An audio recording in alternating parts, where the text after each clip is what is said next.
వీడియోను చూస్తున్న వీక్షకులందరికీ నా నమస్సుమాంజలు తెలుపుతూ స్వాగతం పలుకుతున్నాను.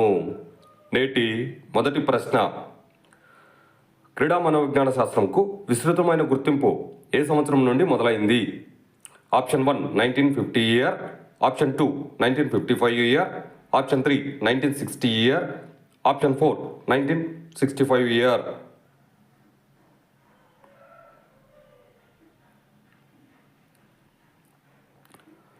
ఇందులో కరెక్ట్ ఆప్షన్ 3 1960 ఇయర్. మరో ప్రశ్న, క్రింది వాటిలో ప్రజ్ఞాలబ్ధి నిలిచిపోయే మానవ వికాస దశ ఏది? ఆప్షన్ 1 ఉత్తర బాల దశ, ఆప్షన్ 2 యవనారంభ దశ, ఆప్షన్ 3 పూర్వ కౌమార దశ, ఆప్షన్ 4 ఉత్తర కౌమార దశ.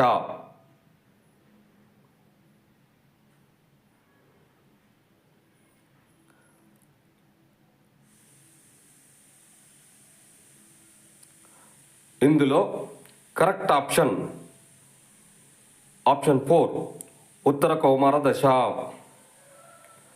మరో ప్రశ్న, ఆచరణ ద్వారా ప్రవర్తనలో కలిగే మార్పునే అభ్యాసనం అంటారు అనే నిర్వచనాన్ని తెలిపిన వారెవ్వరు? Option 1 William Wood, option 2 Crow and Crow, option 3 Boring Langfeld, option 4 Hilgard.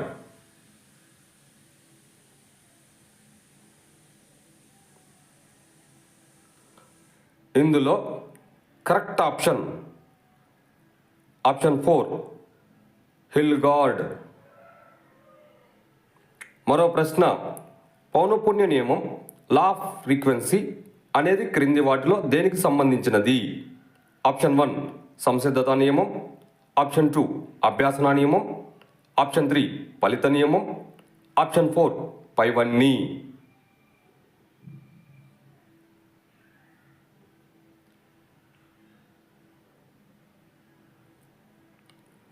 ఇందులో కరెక్ట్ ఆప్షన్ 2 అభ్యాసన నియమం. మరో ప్రశ్న, సాంఘిక పరిచయాల కోసం మనము ఆటలలో పాల్గొంటాము పై వాక్యాన్ని తెలియజేసిన వారు ఎవరు? Option 1 Stanley Hall, option 2 John Dewey, option 3 Carl Groos, option 4 Russo.